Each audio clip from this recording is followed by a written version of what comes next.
কাপড় কাচতে গিয়ে ছেলের অশোভন প্রস্তাব শুনলাম। আমি হতবাক হয়ে গেলাম যখন সে বলল, মা, এই হাত কত কষ্ট করে। আমি চাই এই হাত আমার হাতে থাকুক, আমার স্ত্রীর হাত হিসেবে। তুমি আমাকে বিয়ে করোগ। বিকেলে বাড়ির পেছনে কোলতলায় কাপড় কাচছিলাম। সকাল থেকে রান্না, ঘর পরিষ্কার, এখন কাপড় কাচা। ছেলে কলেজ থেকে ফিরে এসে আমাকে দেখতে পেয়ে এসে দাঁড়াল। কি করছো, মা? সে জিজ্ঞেস করল। কাপড় কাচ্ছি, আমি বললাম। সে আমার পাশে দাঁড়িয়ে সাবানের ফেনাওয়ালা কাপড় মেলাতে সাহায্য করতে লাগল। ভাবলাম, কি ভালো ছেলে। হঠাৎ সে আমার সাবান মাখা হাত নিজের হাতে নিয়ে এই কথাগুলো বলল। কাপড় মেলানো অবস্থায় আমি থমকে গেলাম। আমার নিজের ছেলে আমাকে বিয়ের প্রস্তাব দিচ্ছে। আমার সাবান মাখা হাত ওর হাতে, আমি হাত ছাড়িয়ে নিলাম। কি বলছিস তুই? আমি চিৎকার করে উঠলাম। চিফ, লজ্জা করে না তোর? এই গল্পটি সম্পূর্ণ শুনলে আপনাদের পানি অটোমেটিক বের হয়ে যাবে, সো যত দ্রুত সম্ভব হাতের কাছে টিস্যু নিয়ে বসে পড়ো। বিছানার চাদর যেন নষ্ট না হয় সেটা সম্পূর্ণ খেয়াল রাখার অনুরোধ জানিয়ে গল্পটি এখন শুরু করব। তার আগে সর্বশেষ অনুরোধ, দয়া করে এমন পানি বের করার গল্প নিয়মিত শুনতে আমাদের চ্যানেলটি সকলেই সাবস্ক্রাইব করুন। ধন্যবাদ। হ্যালো বন্ধুরা, আমার নাম অঞ্জলি দাস। আমার বয়স ৩২ বছর। আমার স্বামীর নাম দেবাশিস দাস, বয়স ৩৬ বছর। আমাদের ২ সন্তান, অভিজিৎ আর সুপ্রিয়া। অভিজিৎ ১৮ বছর বয়সী, কলেজে পড়ে। সুপ্রিয়া ১০ বছর বয়সী, স্কুলে যায়। আমি এখন তোমাদের কাছে এমন একটা ঘটনা বলতে যাচ্ছি যেটা আমার জীবনে ঘটেছিল আজ থেকে প্রায় ১ বছর আগে। আমাদের পরিবারটা ছিল অনেকটাই স্বাভাবিক। দেবাশিস ব্যাংকে চাকরি করে, আমি একটা স্কুলে শিক্ষিকা। বাচ্চাদের নিয়ে সুখে শান্তিতেই ছিলাম আমরা। কিন্তু হঠাৎ করেই সবকিছু বদলে গেল সেই দিনটার পর থেকে। সেদিন বিকেলে আমি বাড়ির পেছনে কোলতলায় কাপড় কাচছিলাম। সকাল থেকে স্কুল, তারপর রান্না, ঘর পরিষ্কার, এখন কাপড় কাচা, দিনটা বেশ ব্যস্ত ছিল। অভিজিৎ কলেজ থেকে ফিরে এসে আমাকে দেখতে পেয়ে এসে দাঁড়াল। কি করছো, মা? সে জিজ্ঞেস করল। কাপড় কাচ্ছি, আমি বললাম। সে আমার পাশে দাঁড়িয়ে সাবানের ফেনাওয়ালা কাপড় মেলাতে সাহায্য করতে লাগল। মনে মনে ভাবলাম, কি ভালো ছেলে আমার। হঠাৎ সে আমার সাবান মাখা হাত নিজের হাতে নিয়ে বলল, মা, এই হাত কত কষ্ট করে। আমি চাই এই হাত আমার হাতে থাকুক, আমার স্ত্রীর হাত হিসেবে। তুমি আমাকে বিয়ে করোগ। কাপড় মেলানো অবস্থায় আমি থমকে গেলাম। আমার নিজের ছেলে আমাকে বিয়ের প্রস্তাব দিচ্ছে। আমার সাবান মাখা হাত ওর হাতে, আমি হাত ছাড়িয়ে নিলাম। কি বলছিস তুই? আমি চিৎকার করে উঠলাম। চিফ, লজ্জা করে না তোর? অভিজিৎ হঠাৎ করে হাসতে শুরু করল। এমন ছিনিমিনি খাওয়া হাসি যে আমি আরও বিভ্রান্ত হয়ে গেলাম। মা, তুমি কি ভাবছ? আমি মানে কি? সে হাসি থামিয়ে বলল, আমি তোমাকে বিয়ে করার কথা বলিনি। আমি বলছিলাম, আমি এমন একটা মেয়েকে বিয়ে করতে চাই যার হাত তোমার মতো কষ্ট করতে জানে। কি?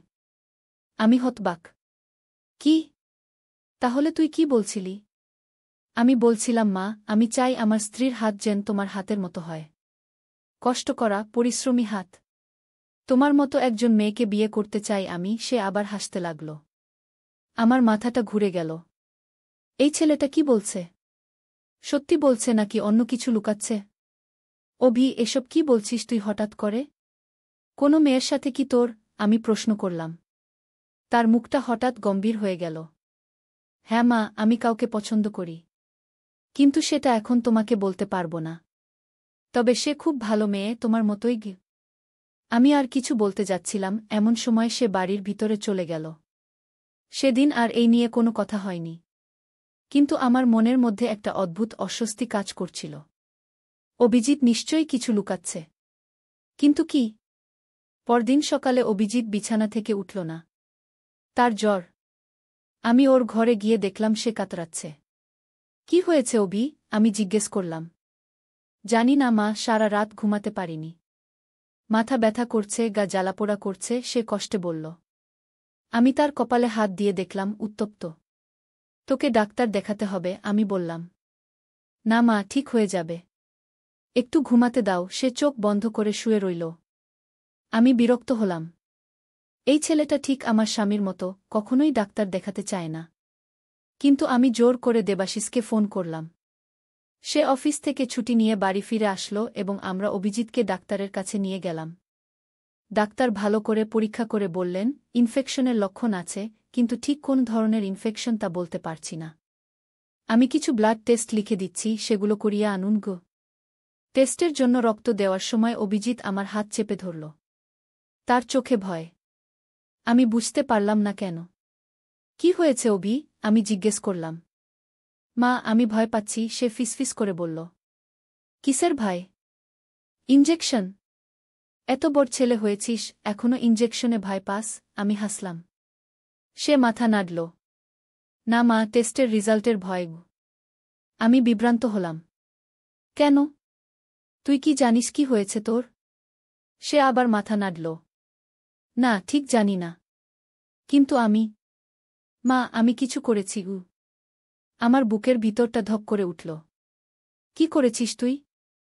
কিন্তু তার আগেই নার্স এসে গেলেন রক্ত নিতে, আর কথা হল না। আমরা বাড়ি ফিরে এলাম। দেবাশিস অফিসে ফিরে গেল, বলল সন্ধ্যায় টেস্টের রিপোর্ট নিয়ে আসবে। বাড়ি ফিরে আমি অভিজিৎকে তার ঘরে নিয়ে গেলাম এবং বিছানায় শুইয়ে দিলাম। সে অসুস্থতার কারণে ঘুমিয়ে পড়ল। আমি তার ঘরে একটু দেখাশোনা করতে লাগলাম।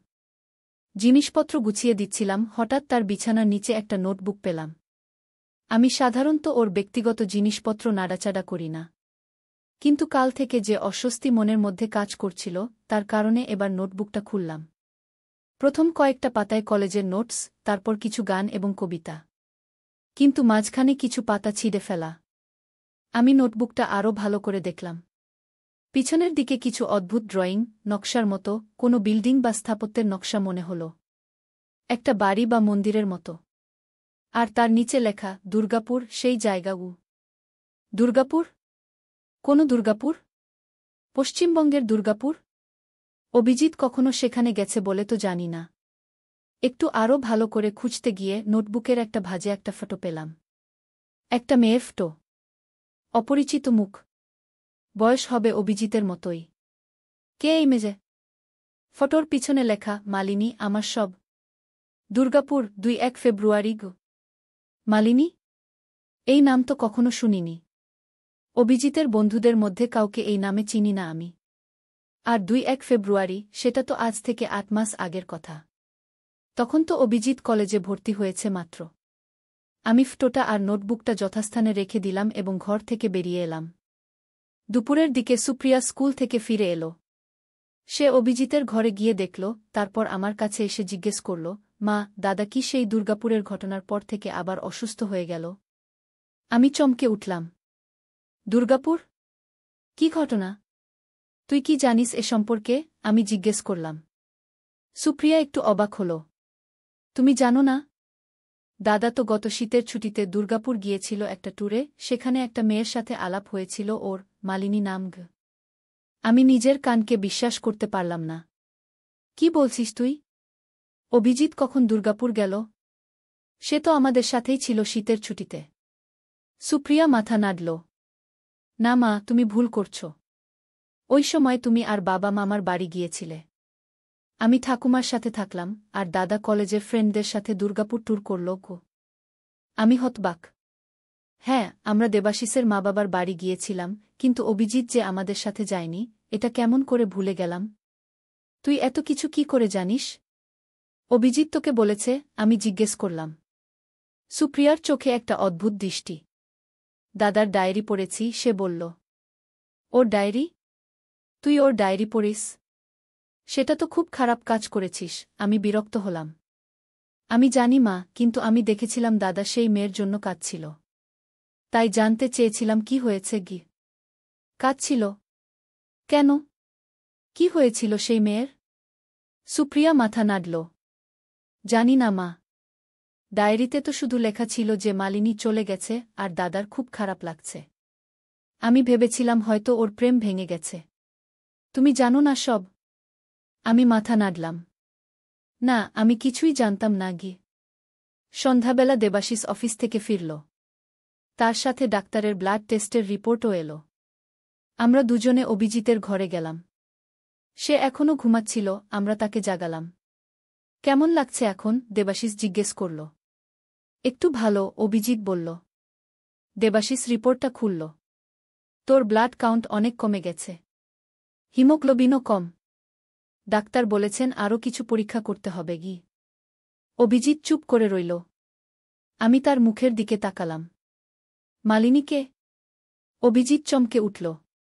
তার চোখ বিস্ফারিত হয়ে গেল। মালিনী? তুমি কি করে জানো? আমি তোর নোটবুকে দেখেছি, আমি সত্যি কথা বললাম। এবং সুপ্রিয়াও জানে। বল, কে এই মালিনী? দেবাশিস বিভ্রান্ত দৃষ্টিতে আমাদের দিকে তাকাল। কে মালিনী? কি হচ্ছে এখানে? অভিজিৎ বিছানায় উঠে বসল। তার চোখে এখন আর ভয় নেই, একটা অদ্ভুত শান্তি। আমি সবকিছু বলবো। সে বলল দুর্গাপুরে সে একটি পুরনো মন্দির দেখতে গিয়েছিল, যেটা নাকি তার বন্ধুরা বলেছিল রহস্যময়। সেখানে সে মালিনীর সাথে দেখা করে, যে সেই মন্দিরের পুরোহিতের মেয়ে। মালিনী একটি অসাধারণ মেয়ে ছিল, চোখে যেন তারা ঝিকমিক করত, গলায় যেন পাখির কুজন। তারা দেখা করে প্রেমে পড়ে যায়। কিন্তু সেই মন্দিরে একটা রহস্য ছিল, অভিজিৎ বলল। একটা অদৃশ্য সীমানা। মালিনী বলেছিল সেই সীমানার ওপারে অন্য এক জগৎ আছে। সে সেখানেই থাকে। সে শুধু কিছু দিনের জন্য এই পৃথিবীতে আসতে পারে, প্রতি বছর একবার, কিছু দিনের জন্য। আমরা শুনে হতবাক হয়ে গেলাম। দেবাশিস বলল, কি বলছিস তুই? এসব কি ভূতের গল্প? অভিজিৎ মাথা নাড়ল। না, ভূত নয়। অন্য এক জগতের মানুষ, যারা আমাদের মতোই, কিন্তু অন্য এক বাস্তবে থাকে। মালিনী বলেছিল তার বাবা একজন সীমান্ত রক্ষক, যে দুই জগতের মধ্যেকার সীমানা পাহারা দেয়া। সেই সীমানা উল্লঙ্ঘন করা নিষেধ, কিন্তু মালিনী তা করত। সে এই জগতে আসত আমাদের দেখতে। এসব কি তুই বিশ্বাস করিস? আমি জিজ্ঞেস করলাম। আমি প্রথমে বিশ্বাস করিনি, অভিজিৎ বলল। কিন্তু তারপর সে আমাকে দেখিয়েছিল সেই সীমানা দিয়ে যেতে। ওপারে যা দেখেছিলাম সে অবর্ণনীয়। সবকিছু একই রকম দেখতে, কিন্তু রঙগুলো আলাদা, সূর্য যেন আলাদা, বাতাস যেন আলাদা। দেবাশিস হেসে উঠল। অভি, তুই পাগল হয়ে গেলি নাকি? নাকি কিছু মাদকদ্রব্য খেয়ে এসব হ্যালুসিনেশন দেখছিস? কিন্তু আমি দেখতে পাচ্ছিলাম, অভিজিতের চোখে মিথ্যার আভাস নেই। সে সত্যিই কিছু দেখেছে। বিশ্বাস করুক আর না করুক। তারপর কি হলো? আমি জিজ্ঞেস করলাম। তারপর অভিজিতের চোখে আবার সেই ভয় ফিরে এলো। আমি সেই সীমানা পার করে ওপারে চলে গিয়েছিলাম মালিনীর সাথে। কিন্তু তার বাবা ধরে ফেলেছিল আমাদের। সে আমাকে ফিরিয়ে দিয়েছিল এপারে, আর মালিনীকে নিয়ে গিয়েছিল দূরে, খুব দূরে। দূরে মানে কোথায়? আমি জিজ্ঞেস করলাম। ওদের জগতের কোথাও। আর এই সীমানাটাও বন্ধ করে দিয়েছিল যাতে আমি ফিরে না যেতে পারি। কিন্তু তার আগে অভিজিতের গলা ভেঙে গেল। তার আগে? দেবাশিস জিজ্ঞেস করল। তার আগে মালিনীর বাবা আমার শরীরে একটা চিহ্ন রেখে দিয়েছিল। সে বলেছিল এটা আমাকে স্মরণ করিয়ে দেবে আমি কোনো জগতের আর অন্য জগতে যাওয়ার চেষ্টা করলে কি ফল হতে পারে। দেবাশিস এবং আমি একে অপরের দিকে তাকালাম। চিহ্ন? কোন চিহ্ন? কোথায়? আমি জিজ্ঞেস করলাম। অভিজিৎ তার শার্টের হাতা গুটাল। বা হাতের কবজির কাছে একটা ছোট লাল চিহ্ন, প্রায় ততটা লাল যেন সদ্য পোড়া ক্ষত। এই চিহ্নটা কেমন ছিল যখন প্রথম হয়েছিল? দেবাশিস জিজ্ঞেস করল। শুধু একটা ছোট কালো বিন্দুর মতো, প্রায় দেখা যেত না। কিন্তু আস্তে আস্তে এটা বাড়তে লাগল। প্রথম কয়েক মাস কিছুই টের পাইনি। তারপর হঠাৎ করে এক রাতে অসহ্য ব্যথা শুরু হল। তখন দেখি এটা একটা বড় লাল ফুসকুড়ির মতো হয়ে গেছে। আমি হাতটা ভালো করে পরীক্ষা করলাম। তুই ডাক্তারকে দেখাসনি? না, কারণ আমি জানতাম এটা কোনো সাধারণ চিহ্ন নয়। এটা সেই জগতের জিনিস। ডাক্তার কি বুঝবে? দেবাশিস চিৎকার করে উঠল। কি পাগলামি করছিস? এরকম একটা ইনফেকশন নিয়ে তুই চুপচাপ বসে আছিস? কোনো রকম চিকিৎসা ছাড়া? মাথাটা খারাপ হয়ে গেছে নাকি? বাবা, আমি জানি তোমরা বিশ্বাস করবে না, কিন্তু এটা সত্যি। মালিনী সত্যি। অন্য জগৎ সত্যি। দেবাশিস মাথা ঝাঁকাল। এসব ভূতপ্রেতের গল্প আমি বিশ্বাস করি না। আমরা এখনই হাসপাতালে যাচ্ছি। যে ইনফেকশনই হোক না কেন, এর চিকিৎসা করাতেই হবে। সেদিন রাতে আমরা অভিজিৎকে নিয়ে শহরের বড় হাসপাতালে গেলাম। ডাক্তার আরও কিছু পরীক্ষা করলেন এবং বললেন এটা কোনো সাধারণ ইনফেকশন নয়। এটি এক ধরনের অটোইমিউন রিয়াকশন বলে মনে হচ্ছে। তার শরীর তার নিজের কোষকে আক্রমণ করছে। আমরা কিছু ওষুধ দিচ্ছি, দেখি কি হয়। হাসপাতাল থেকে বাড়ি ফিরতে ফিরতে রাত প্রায় 1টা বেজে গেছিল। অভিজিৎকে তার ঘরে শুইয়ে দিয়ে আমি আমার ঘরে এলাম। দেবাশিস সোফায় বসে টিভি দেখছিল। তুমি কি এখনো জেগে আছো? আমি অবাক হয়ে জিজ্ঞেস করলাম। হ্যাঁ, ঘুম আসছে না, সে টিভি দেখতে দেখতে বলল। তুমি কি ওর গল্প বিশ্বাস করো? আমি বসলাম তার পাশে। কি, ভূতের জগতের গল্প? তুমি পাগল নাকি? অবশ্যই না। ওর মাথায় কিছু একটা গোলমাল আছে কি। কিন্তু সেই চিহ্ন, সেটা কিসের তাহলে? কোনো ইনফেকশন, যা নিয়ে ও আমাদের বলেনি। আর মালিনীও সম্ভবত কোনো মেয়ে যার সাথে ওর ব্রেকআপ হয়েছে। এসব প্রেমের ব্যাপার তুমি জানো গো? আমি ভাবলাম, হ্যাঁ, এটাই হতে পারে। একটা টিনেজার প্রেমের গল্পকে প্রেমে পাগল হয়ে এত বড় করে সাজিয়েছে অভিজিৎ। আমিও এত ভাবছি কেন? কিন্তু সেই চিহ্ন। পরদিন সকালে আমি অভিজিতের ঘরে গেলাম। সে ঘুমিয়েছিল। কিন্তু সেই চিহ্নটি এখন আরও বড় হয়ে গেছে এবং পুরো হাত জুড়ে লালচে ভাব ছড়িয়ে পড়েছে। আমি ওকে জাগালাম। এটা বাড়ছে। আমরা এখনই আবার হাসপাতালে যাব, আমি বললাম। অভিজিৎ মাথা নাড়ল। কোনো লাভ নেই মা। এটা ঠিক হবে না ওষুধে। শুধু একটাই উপায় আছে গি। কি? আমাকে ফিরে যেতে হবে সেই মন্দিরে। আবার সেই সীমানা খুঁজে বের করতে হবে গু। অভি, তুমি পাগল হয়ে গেছ? তুমি এখন অসুস্থ। মালিনী বা অন্য জগৎ নিয়ে তোমার এই কল্পনা আর বাড়াতে হবে না। এটা কল্পনা নয় মা, সে আবার কাতরাতে লাগল। সেই চিহ্ন আমাকে টেনে নিয়ে যাচ্ছে।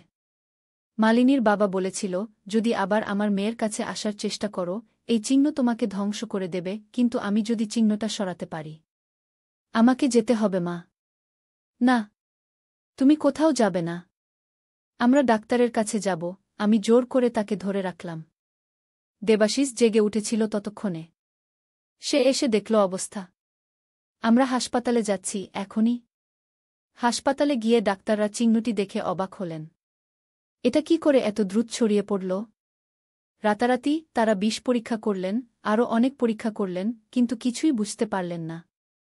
অভিজিৎকে তারা ভর্তি করে নিলেন। দেবাশিস অফিস থেকে ছুটি নিয়ে হাসপাতালে রইল, আমি বাড়ি গেলাম সুপ্রিয়ার জন্য। বাড়ি ফিরে আমি অভিজিতের রুমে গেলাম। আবারও সেই নোটবুক খুঁজতে লাগলাম। আরও ভালো করে দেখতে। হয়তো কিছু সুরাহা পাব। নোটবুকের পাতাগুলো উল্টাতে উল্টাতে আমি একটা ছিঁড়ে ফেলা পাতার টুকরো পেলাম, যেটা আগে দেখিনি। সেখানে লেখা, যদি চিহ্ন বাড়তে থাকে, যদি যন্ত্রণা অসহ্য হয়ে ওঠে, তাহলে সেই মন্ত্রটি পড়তে হবে। মন্ত্রটি আছে সেই পাথরে খোদাই করা, যেটা মন্দিরের পূর্ব দিকের দেয়ালে আছে। ওই মন্ত্র পড়লে সীমান্ত রক্ষক আসবে। তাকে আকুল অনুনয় করতে হবে গি। বাকি অংশটুকু ছিঁড়ে গেছে। আরও খুঁজলাম, কিন্তু সেই পাতার বাকি অংশ পেলাম না। আমি ভাবলাম, এটা কি অভিজিতের কল্পনার লেখা? নাকি সত্যিই কিছু? দেবাশিসকে ফোন করলাম। অভিজিতের অবস্থা কেমন? খুব ভালো নয়। চিহ্নটা এখন তার ঘাট পর্যন্ত পৌঁছে গেছে।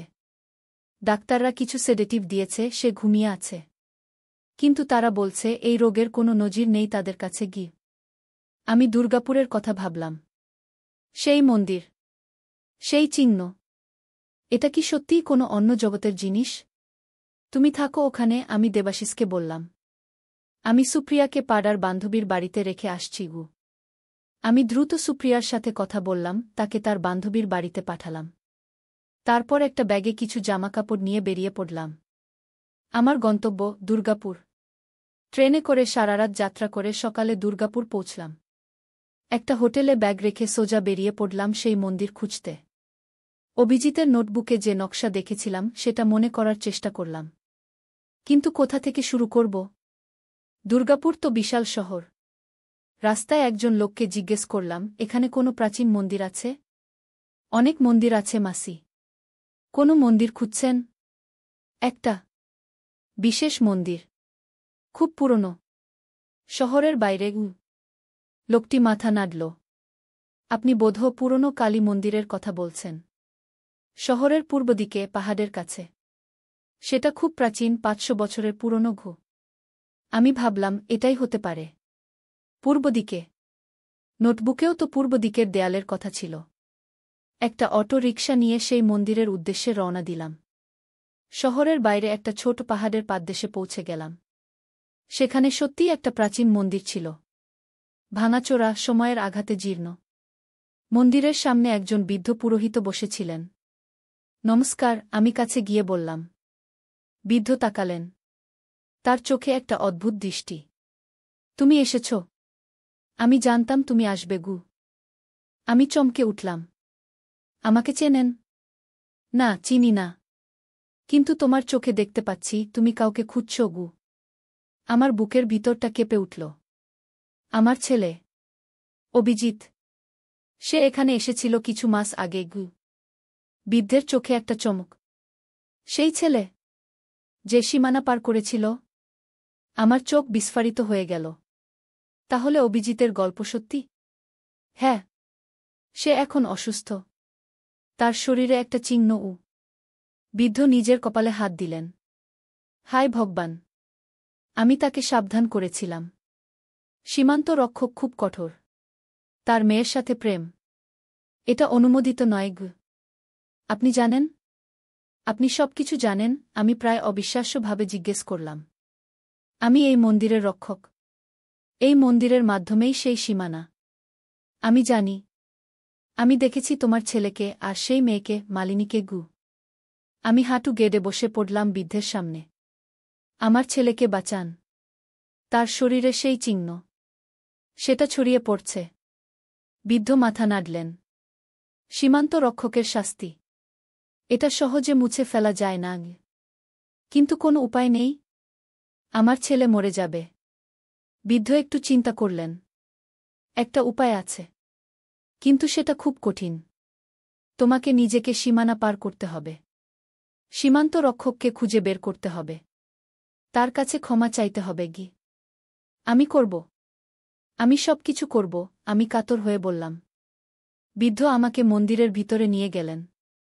ভিতরে একটা প্রাচীন মূর্তি। সেটা কোনো দেবতার মূর্তি বলে বোঝা যাচ্ছিল না। একটা অদ্ভুত আকৃতি। আর তার পাশের দেয়ালে পূর্ব দিকে একটা পাথরের ফলক। তাতে কিছু অক্ষর খোদাই করা। আমি পড়তে পারলাম না। ওই মন্ত্র, বৃদ্ধ বললেন। এটি পড়তে হবে। আর তারপর সেই দরজা খুলে যাবে। কোন দরজা? বৃদ্ধ মূর্তির পাদদেশ দেখালেন। সেখানে মেঝের উপর একটা চক্র আঁকা। ওইটা? ওই চক্রের মধ্যে দাঁড়াও, মন্ত্র পড়ো। আমি ভয় পেয়ে গেলাম। কিন্তু আমার ছেলের জন্য আমি যে কোনো কিছু করতে প্রস্তুত ছিলাম। মন্ত্রটি কি? আমি জিজ্ঞেস করলাম। বৃদ্ধ সেই পাথরে আঙুল রাখলেন।